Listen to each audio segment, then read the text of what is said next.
प्रिय विद्यार्थियों, DJ sir maths पर आप सभी लोगों का स्वागत है आपके अपने YouTube channel DJ sir maths पर। Dear students, DJ sir channel आप जानते हैं कि आपका यूपी बोर्ड एग्जामिनेशन के लिए बहुत ही महत्वपूर्ण है। ये सेशन भी आपके लिए बहुत ही ज्यादा मोस्ट इंपॉर्टेंट होने वाला है, क्योंकि इसमें हम लोग बात करने वाले हैं आपके मैथमेटिक्स के मोस्ट इंपॉर्टेंट प्रश्नों की श्रृंखला के बारे में। तो वीडियो को बिना स्किप किए पूरा देखिएगा। कक्षा 12 का गणित का ये बहुत ही महत्वपूर्ण पर है 2024 के, यदि आप बोर्ड एग्जामिनेशन में बैठने वाले हैं तो लेसन सर बहुत ही ज्यादा इंपॉर्टेंट है।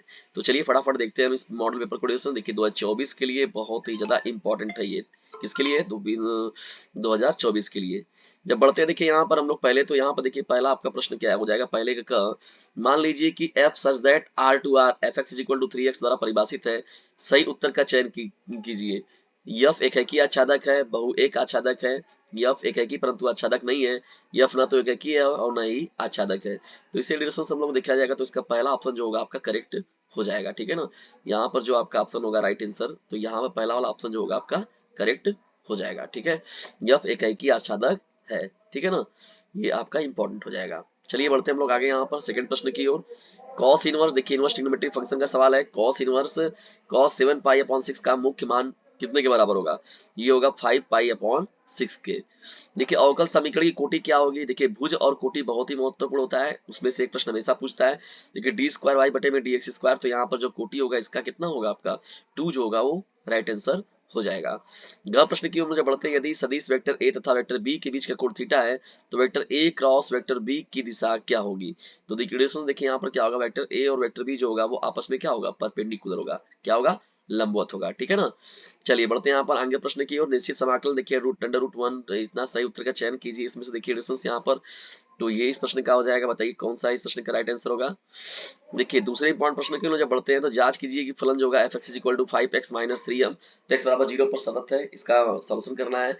बी देखिए जो है यहाँ पर integration cosec x plus cot x dx का मान क्या होगा। ठीक है डिस्टेंस, तो ये आपका cosec x और cosec स्क्वायर x का जो होता है वो cot x होता है, और cosec x जो cot x का क्या होगा cos x हो जाएगा। तो ये प्लस c के साथ यहाँ पर हम इसका सॉल्यूशन लिख देंगे। देखिए ए बी का, तो यहाँ पर रो का कॉलम में गुणा करते हैं, तो रो का कॉलम में गुणा करेंगे, फिर रो सेकंड रो का सेकंड कॉलम में, फिर यहाँ पर जब जोड़ेंगे सबको तो यहाँ पर जो आंसर आएगा आपका क्या आएगा 0 0 0 0, ये आपका राइट हो जाएगा। देखिए डी प्रश्न की ओर। यदि ई और एफ इस प्रकार की घटना है कि पीई का वैल्यू दिया हुआ है और पीएफ का वैल्यू दिया हुआ है, तो पी इंटरसेक्शन एफ जो होगा वो 0.6, तो पीई बाई एफ और पी एफ बाई ई का मान ज्ञात करना है। ठीक है, ये भी बहुत ही इंपॉर्टेंट प्रश्नों में एक ऐसा प्रश्न बार बार पूछा जाता है। tan inverse 1 plus cos inverse minus 1/2 plus sin inverse minus 1/2 का मान ज्ञात करना है। ठीक है, चलिए आगे बढ़ते हैं। यहाँ पर सभी खंडों को हल करना है। यहाँ पर देखिए डिस्टेंस ये दिया गया है का प्रश्न जो integral dx upon x square minus 6x plus 13 का मान ज्ञात करना है। एक समकोण त्रिभुज के शीर्षक है, ये सिद्ध करना है। ए बी सी दिया हुआ है 2i cap plus j cap plus k cap i cap minus j cap minus 3j plus 5k cap, इस तरीके से वैल्यू दिया हुआ है।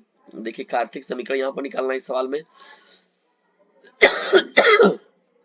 जब आगे बढ़ते हैं यहाँ पर तो प्रायिकता का देखिए सवाल है डिस्टेंस ये अवकल समीकरण का। यहाँ पर देखिए डिफरेंशियल ऑर्डिनरी डिफरेंशियल इक्वेशन का सवाल दिया गया है, और यहाँ पर जो है सिद्ध करना है संबंध और तुल्यता संबंध का प्रश्न है। ठीक है, ये वाला सी प्रश्न की ओर देखिए त्रिभुज का क्षेत्रफल के का मान निकालना है। यहाँ पर लंबवत मात्रक सदिश ज्ञात करना है। ठीक है, इंपॉर्टेंट रहेगा ये आपका। समद्विबाहु त्रिभुज वाला देखिए प्रश्न डिस्टेंस और अधिकतम मान जो निकालने वाला, देखिए ये जो है लीनियर प्रोग्रामिंग का सवाल बार बार पूछा जाने वाला, और ऐसे सवाल हर बार पूछे जाते हैं। नाभिकीय जीवा से घिरा क्षेत्रफल जो होगा 8/3 a स्क्वायर के बराबर होगा। देखिए अधिकरण की यहाँ पर जो है मैक्सिमाइजेशन निकालना है। ठीक है, ये आपको जो दिया है अवरोध दिया गया है, ये x plus 2i less equal to 10, ये वैल्यू दिया गया है। ठीक है, पांचवें इंपॉर्टेंट प्रश्न की सभी खंडों को हल करना। देखिए इस तरीके से प्रश्न है। यहाँ पर फलन देखिए यहाँ पर जो है न्यूनतम देखिए शॉर्ट डिस्टेंस निकालना है आपका। फलन x पावर x का जो होगा निम्नलिखित मान क्या होगा। ठीक है, ये जो है यहाँ पर जो प्रायिकता का सवाल ये भी है देखिए आपका, और ये देखिए प्रूफ करने वाला सवाल है आपका ई, ये वैल्यू दिया गया तो ये कैसे होगा। सभी खंडों को देखिए हल करना है, इंटीग्रेशन देना है। यहाँ पर आपका अवकलन समीकरण का सवाल है, और यहाँ पर सिद्ध करना है। देखिए आपका यहाँ पर रिवर्स ला ए बी का whole inverse is equal to B inverse A inverse के इक्वल होगा, कैसे होगा। न्यूनतम मान निकालना है आप सभी लोगों को। परवलय का यहाँ पर जो है क्षेत्रफल जो होगा इतने के बराबर होगा। तो इस तरीके से था डिविजन ये पेपर। ये महत्वपूर्ण पेपर आप लोग कैसा लगा कमेंट बॉक्स में जरूर बताइएगा, और डीजे सर मैथ्स को जो है अपने क्लासमेट पर शेयर जरूर कीजिएगा, और डीजे सर चैनल पर तो रेगुलरली क्लासेज आपको मिल ही रहे हैं। Thanks for watching this video.